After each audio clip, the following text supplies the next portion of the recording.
तो इसके बीच वाला जो राज्य हो गया ये बफर स्टेट हो गया। कैसे भारत और चीन के बीच में तिब्बत बफर स्टेट की तरह काम करता था, तो इस पे कब्जा करने के लिए सबसे पहले उसको बफर स्टेट से गुजरना पड़ेगा, तब तक रूस को संभलने का मौका मिल जाता है। तो रूस को पोलैंड का हिस्सा मिल गया और ब्रिटेन को भी कुछ मिला होगा।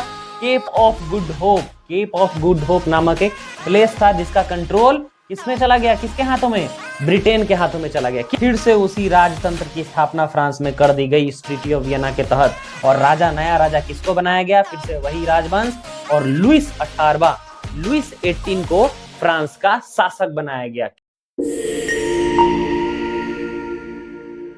जय हिंद। आज हम लोग इस वीडियो में पढ़ने वाले हैं वियना की संधि जो 1815 में हुई थी। ठीक है, तो वियना की संधि जो यूरोप में हुई थी, वियना कांग्रेस भी इसको हम लोग कहते हैं। तो देखिए किसका कब हुआ था, हम लोग क्लास 9 में फ्रांस की क्रांति जब पढ़े होंगे, 1799 में फ्रेंच रेवोल्यूशन हुआ था।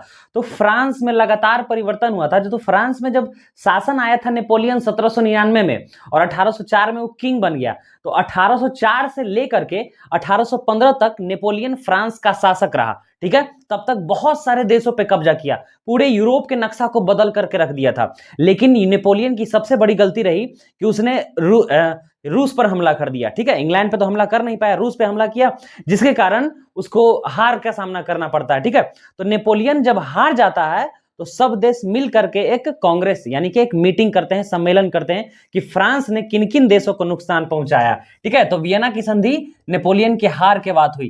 कहां पे हुई थी, ये हुई थी वियना नामक जगह पे। वियना कहां पे है, ऑस्ट्रिया में है। याद रखिएगा वियना किस देश में है, ऑस्ट्रिया में है। चलिए, तो कौन कौन देश में हुआ, फ्रांस वर्सेस ब्रिटेन, रूस, प्रसा और ऑस्ट्रिया, यानी इतना देश इसके साथ मिल करके, यानी समझिए तो वर्सेज हो गया ना, इतने लोग मिल करके फ्रांस के साथ समझौता कर रहे हैं, मीटिंग कर रहे हैं। ठीक है, इस मीटिंग की अध्यक्षता कौन कर रहा है, तो मीटिंग का अध्यक्ष कौन होगा, सिंपल सी बात है, जिस देश में होता है उसी देश का अध्यक्ष होता है ना। अगर मीटिंग भारत में हुआ होता, अगर भारत उस समय शामिल होता, तो भारत के जो शासक होते हैं, जो रूलर होते हैं, वही उसके प्रेसिडेंट रहेंगे, वही उसके अध्यक्ष रहेंगे। ठीक है, तो सेम वैसे ही वियना ऑस्ट्रिया में है। तो ऑस्ट्रिया का जो उस समय शासक था, कौन था शासक, chancellor Duke Metternich. Chancellor post का नाम है। ठीक है, जर्मनी के हेड को कैसे चांसलर कहा जाता है, वैसे ऑस्ट्रिया के हेड को चांसलर, हमारे यहाँ प्रेसिडेंट, वैसे ही चांसलर। तो नाम क्या था, याद रखिएगा, ड्यूक मेटरनिक नाम था उसका।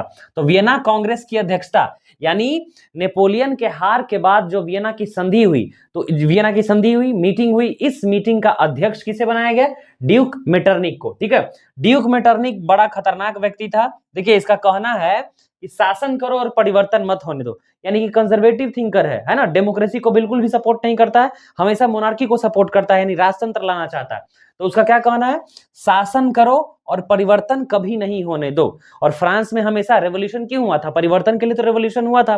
वो तो बाद में आ गया, कौन, नेपोलियन बोनापार्ट। उसके बाद जो है नेपोलियन ने पूरा यूरोप का नक्शा ही चेंज कर दिया, लगभग कई देशों पे कब्जा कर लिया था। लेकिन जब नेपोलियन की हार हुई, तब सब देश मिलकर नेपोलियन पर टूट पड़ा। ठीक है, तो नेपोलियन पर टूट पड़ा, तो नेपोलियन की हार हुई, तब हार हुई है तब फ्रांस को भुगतना पड़ेगा ना।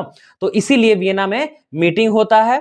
तो इस मीटिंग के बाद को हम लोग कहते हैं, देखिए, नेपोलियन व्यवस्था खत्म और पुरानी व्यवस्था को लाना चाह रहा है ना। अगर पूछा जाएगा what are the aims of Vienna Congress, है ना, या ट्रीटी ऑफ वियना का क्या उद्देश्य था, तो नेपोलियन के सिस्टम को, कानून को, नियम को बदल करके पुरानी व्यवस्था, जो कंजर्वेटिव पुराना रूल था, मोनार्की सिस्टम, उसको लाना, है ना, ये उसका उद्देश्य है। इसलिए कहा जाता है नेपोलियन युग का अंत और मेटरनिक युग की शुरुआत, है ना। यानी कि कब, तो वियना की संधि, तो वियना की संधि को ही कहा जाता है कि नेपोलियन युग का समापन हो गया और मेटरनिक युग, ड्यूक मेटरनिक के युग का शुरुआत हो गया। तो चलिए अब हम लोग देखते हैं इसमें कि जो मीटिंग हुआ था, यानी वियना कांग्रेस जो हुआ था, तो इस कांग्रेस में फ्रांस के साथ क्या क्या हुआ। यानी अब समझौता हो रहा है सब देश मिलके, तो सब देश का कुछ ना कुछ हुआ होगा, लेकिन नुकसान सबसे ज्यादा किसका होगा, तो फ्रांस का होगा। तो देखिए इस संधि में क्या क्या बात है। पहला, फ्रांस द्वारा विजित क्षेत्र वापस, यानी कि सब लोग मिलके पंच बन गया, जिसमें नुकसान फ्रांस को, कि फ्रांस तुम्हारी वजह से पूरे यूरोप को नुकसान झेलना पड़ा है, तो अब तुम भुगतो। सबसे पहले तो तुमने जितना भी एरिया को जीता है, युद्ध में जीत चुका है, उन सब एरिया को उसको वापस करो जिससे तुमने ये जीता है ना, यानी जिसका छीना है उसको सब वापस कर दो। तो देखिए यूरोप का मानचित्र बदल गया होगा कि नहीं, यूरोप का नक्शा फिर चेंज होने वाला है। क्यों, क्योंकि जो फ्रांस के कब्जे में था अब वापस किसी और के कब्जे में चला जाएगा।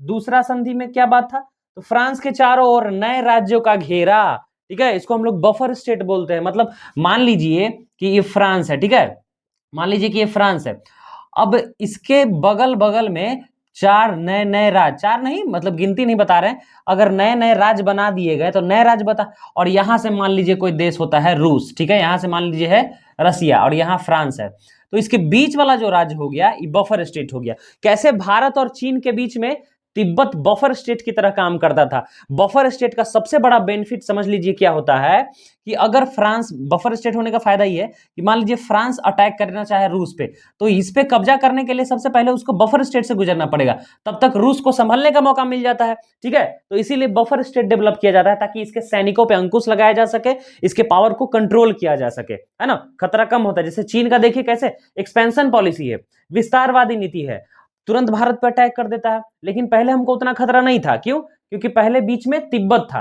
तो पहले तिब्बत पे अटैक होगा तब तक भारत को संभलने का मौका मिल जाएगा, लेकिन अब तिब्बत नहीं है। तो वैसे ही बफर स्टेट, तो फ्रांस के चारों ओर बफर स्टेट डेवलप कर दिया गया ताकि बाकी के यूरोपियन कंट्री जो उसके अगल बगल पड़ेंगे वो सब सुरक्षित रहेंगे, है ना, कि फ्रांस के सेना पर अंकुश लग जाएगा, सुरक्षित रहेंगे। तो जानबूझ के फ्रांस के पावर को देखिए कमजोर किया जा रहा है।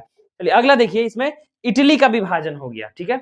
इटली का विभाजन कौन किया? ड्यूक मेटरनिक ने, है ना, लगभग 4 भाग में, 4 बड़े बड़े भाग में इटली का विभाजन कर दिया ड्यूक मेटरनिक, ताकि उस पर कंट्रोल कर सके, उस पर राज कर सके। पांचवा बात इसमें क्या है, रूस को पोलैंड का भाग मिल गया। देखिए सब लोग मिलकर लूट रहा है ना, तो रूस को पोलैंड का हिस्सा मिल गया, और ब्रिटेन को भी कुछ मिला होगा। Cape of Good Hope, Cape of Good Hope नामक एक प्लेस था जिसका कंट्रोल किसमें चला गया, किसके हाथों में? ब्रिटेन के हाथों में चला गया। किस संधि के अनुसार, यानी किस ट्रीटी के अनुसार? ट्रीटी ऑफ वियना, यानी वियना की संधि के अनुसार। और पांचवा क्या है, फ्रांस में फिर से मोनार्की सिस्टम आ गया, राजतंत्र आ गया, है ना, फिर से। जो सोचिए लुइस 16 से ही क्रांति चला, फिर रोबेस्पियर आया था, फिर उसके बाद आया नेपोलियन, फिर आ गया, है ना, डायरेक्टरी रूल भी आया था पहले, है ना। लेकिन फ्रांस जहां से चला था, जिस राजतंत्र को उखाड़ के फेंका था, फिर से उसी राजतंत्र की स्थापना फ्रांस में कर दी गई इस ट्रीटी ऑफ वियना के तहत। और राजा, नया राजा किसको बनाया गया? फिर से वही राजवंश, और लुइस 18 को फ्रांस का शासक बनाया गया। किस ट्रीटी के तहत?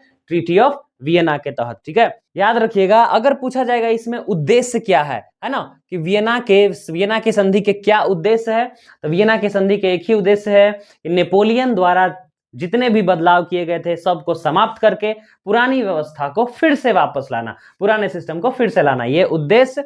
और उसमें क्या क्या बात हुआ है, उस ट्रीटी में क्या क्या बात हुआ है, तो देखिए ये 5 बात जो हम लोग ऑलरेडी पढ़ चुके हैं, ठीक है। तो चलिए अब हम लोग मिलते हैं अगले वीडियो में। जय हिंद।